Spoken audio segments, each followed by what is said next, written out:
Welcome to the party, pal. You're from the Neighborhood Mastercast, back with you once again with a special report. Today, your daily dose of movie love from your from the Neighborhood Mastercast comes courtesy of Zack Snyder's Justice League. Now, as you can tell, I'm excited for Justice League. I can't wait for it to happen. I can't wait to see it. I am so excited. I'm thrilled that people have gotten a chance to see it. But what are they saying? What is the early reaction to the film? Let's take a look. There's an article here on Rotten Tomatoes that sort of sums up all the consensus into bite-sized portions. First of all, the important question, is the Snyder Cut better than the theatrical version? I'm going to tell you right now, yeah, it probably is. I haven't seen it, but 100% it's going to be. Let's see what Brittany Murphy. Did she come back to life and is now reviewing movies? I don't think so, but rest in peace, Brittany Murphy. Anyway, she says, I'm happy to report that the intended vision is miles better than what audiences were subjected to in 2017. Angie Hahn says, it finally becomes possible to see Justice League for the grand epic it was meant to be. Dewey Singleton, what a name, says, no one can deny the chasm, it's not chasm, it's chasm, in quality between Snyder and Whedon's vision. Matt Rodriguez says, Snyder's version is a better film, yes, but it's no Superman swooping in at the last minute to save the day either. It isn't immensely better. Okay, interesting. Mike Ryan here says, my mindset on this movie has changed from a disaster to a competently made, interesting misfire. Okay, well, it seems to be an improvement. Joshua Rivera says, yes, Zack Snyder's Justice League is better than the theatrical cut of the film. Just about anything would have been. But the new edit also isn't quite a movie. Interesting. That's an interesting take. Darren Franick from Entertainment Weekly says, Zack Snyder's Justice League is just another bad Justice League. Woo! Not a fan of that guy. Lots of questions here that get answered. Let's take a look. What is different? Nicola Austin says, the cut also benefits from the inclusion of a lot more hope and optimism than the previous version, with the heroes working together with much more unity and purpose. Great. Eamon Warman, that sounds awesome, says, a more hopeful Batman means that the tone is lighter and more optimistic. Great.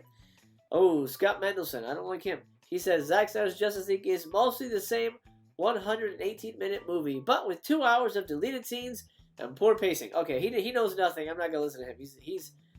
He's nuts. He's a nutbag. Is it just more movie? Let's find out. Rob Hunter says, while more isn't always better, the axiom is challenged by the subjective truth that this redo is an impressive improvement over the original release. Now, later on, you and I are gonna have a conversation about why the Snyder Cut is important to cinema. Not superhero movies, not just to Zack Snyder, not just to the fans, to cinema. Cinema in itself. This sets a precedent. This sets a moment in history, in cinematic history, that we may never get again. I'll tell you why in a little bit, so stay tuned. Sean Mulvaney says, the defining problem for Zack Snyder's Justice League, the director's vision adds a lot more stuff, but rarely does more add up to anything of meaning. Interesting take. So some people are saying it's too much, and it's not enough. It's nothing. It's fluff. Weird take. How does the longer runtime affect the film? Okay, Jenna Anderson says the film's chapter breaks are very effective, allowing the narrative room to breathe while also embodying the spirit of a tried and true superhero comic event, which needs multiple issues to tell its massive narrative. I like that take. Sort of, it's like you're reading a whole bunch of comic book issues. Matt Rodriguez, again, says, overall, the film benefits from its extended running time, but it still can feel like a slog, especially in the first half. Okay? Ooh, Scott Mendelson. I'll read it, but I almost want to skip it. This version running 4 hours is the very definition of indulgence, especially how much of the new footage is not new, but merely extended. You suck. Caitlin Booth says, there are very few movies that justify an over 3 hour runtime, and unfortunately, Justice League is not one of them. All right, that's fair enough. It's weird. I mean, you have to be a superhero fan, I think, to really appreciate a 4 freaking hour epic. I mean, that is mind-blowing. Now, is it just for the fans? Perhaps the most general audience-friendly film Snyder has made in his career. Justice League seems to have something for everyone, says Shiraz Faruqi. I'm sorry if I butchered that name. Sean Mulville again says, this epic should open with a disclaimer. This movie is intended for the fans only. That's fine. Hey, I'm okay with that. Who goes to see these movies? The fans. I'm fine with that.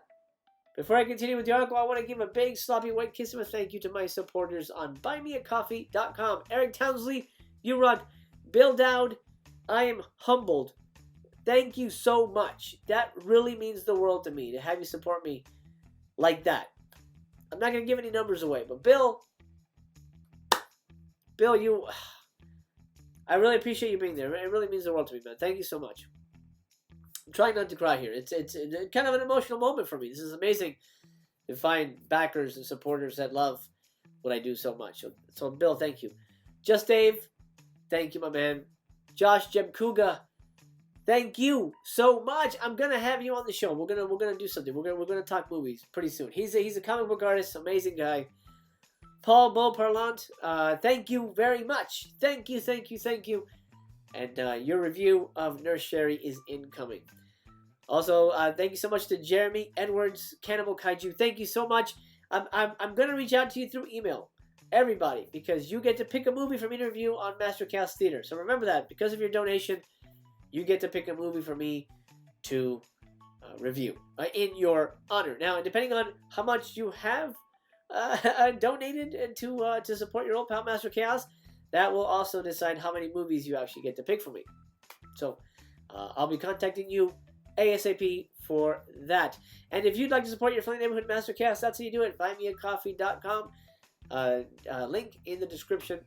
Go ahead and check it out. I appreciate it. This means the world to me. For those of you who don't know, I cannot monetize this channel thanks to Google. So I had to find other ways of making this a viable enterprise. Patreon incoming, by the way. Stay tuned for that info.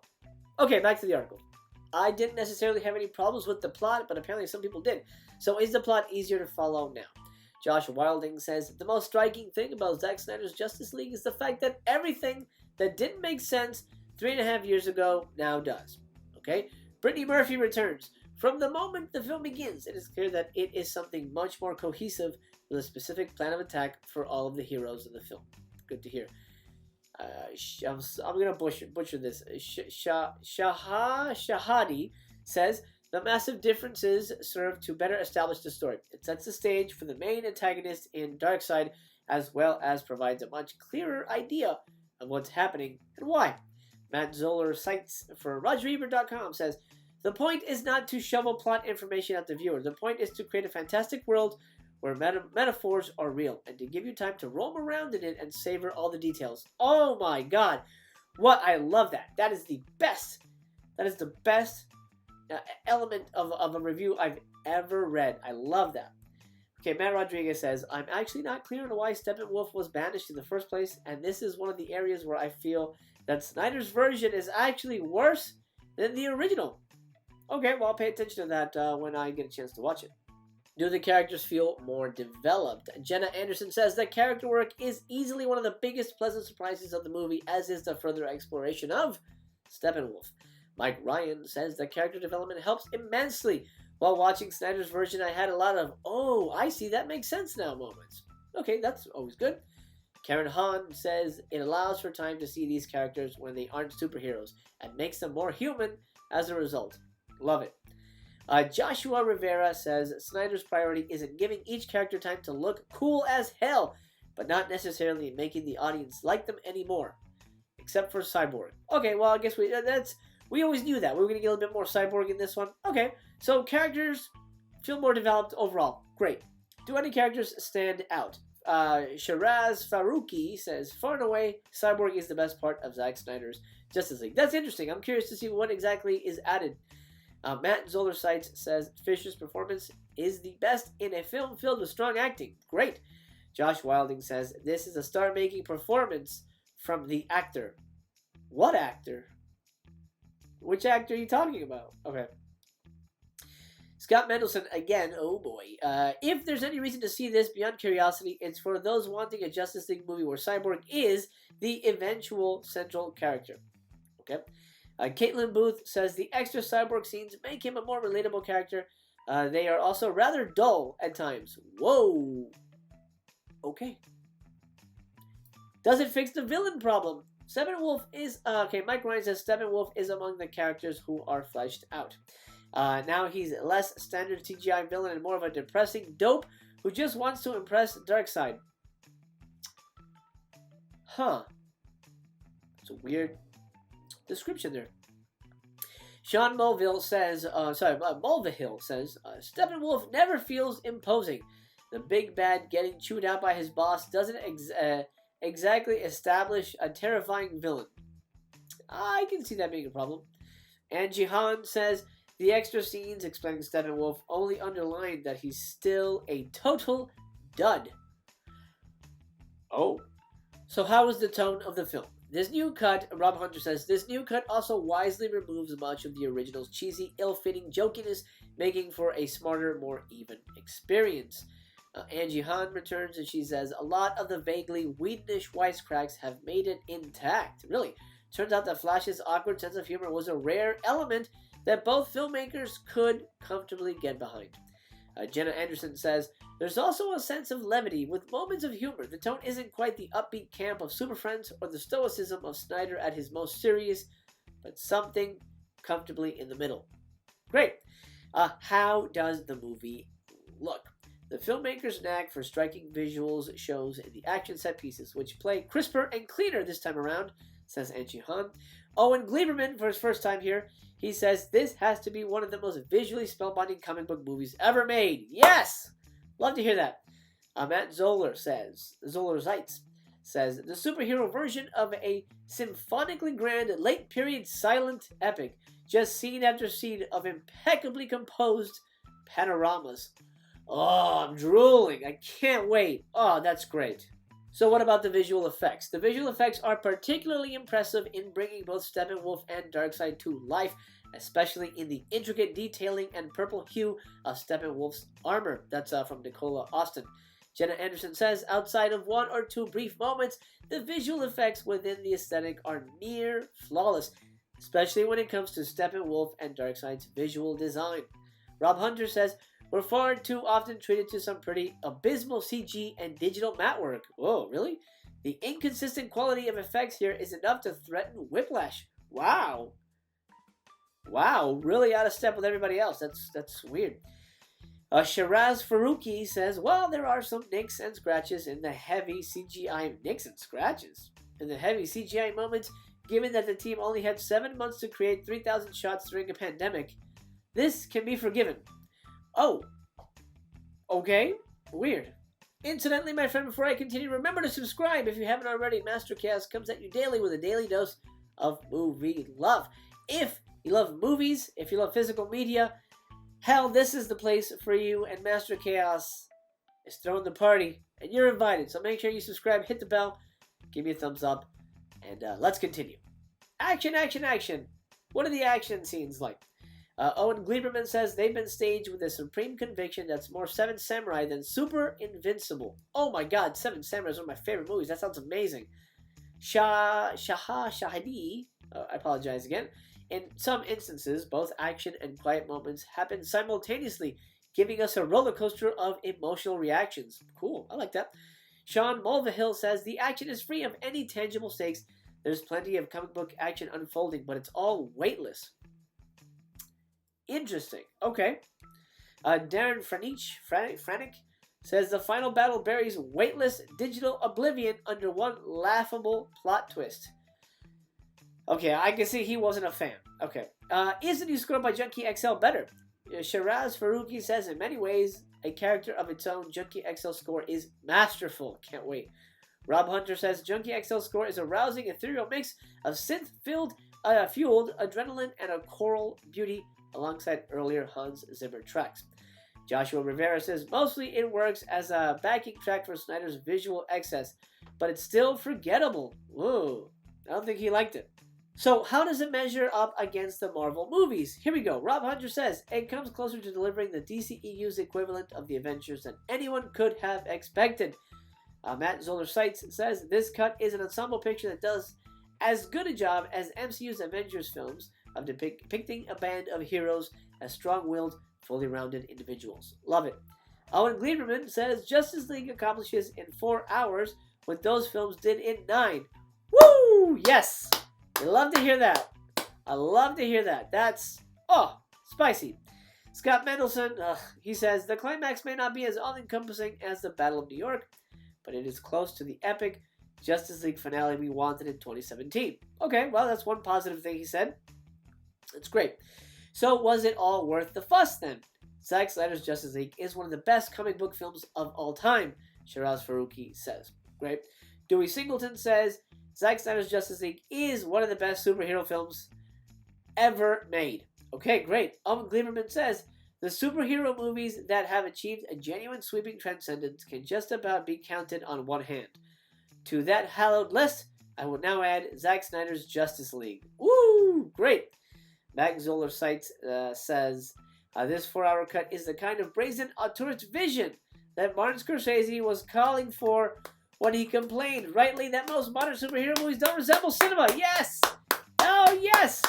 That's a perfect place to end these critic takes, because I promise we're going to be talking about the importance to cinema that Zack Snyder's Justice League means.